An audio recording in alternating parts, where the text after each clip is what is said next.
some updates on the ongoing genocide. Even The Guardian, which is, at times a neoliberal propaganda outlet, but at other times they will do some legitimate journalism. They're saying that civilians make up 61% of Gaza deaths from airstrikes, and that is from an Israeli study. The aerial bombing campaign by Israel and Gaza is the most indiscriminate in terms of civilian casualties in recent years. A study published by an Israeli newspaper has found the analysis in Haaretz came as Israeli forces fought to consolidate their control of northern Gaza on Saturday. And again, some of this is still partially phrased in propaganda terms. For one thing, consolidate their control.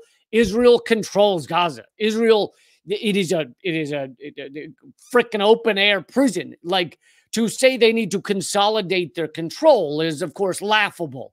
One breakout October 7th does not mean they don't control nearly everything about Gaza. They know where nearly every person is. They control the water. They control the food. They control the medical supplies.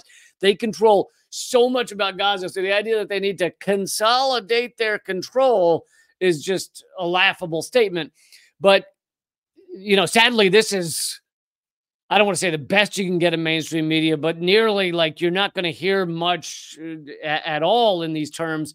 But anyway, to get back to the percentages, so this is saying 61%.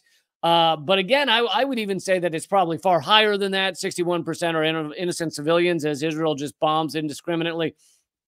I would say it's probably much higher than that, because what they're considering innocent civilians is people who have who are probably not even a military age male. That's probably the only thing they're considering innocent civilians. So, and it's similar to what the U.S. did with our bombing in Afghanistan. We said, we're hitting far fewer civilians than we used to because we changed the definition of civilian. I believe it was under Bush. They changed it to basically anyone in a target area. Any male in a target area of military age was no longer a civilian, counted as a militant. But, of course, that's bullshit. They're not just because you're a certain age in an area does not make you a fighter.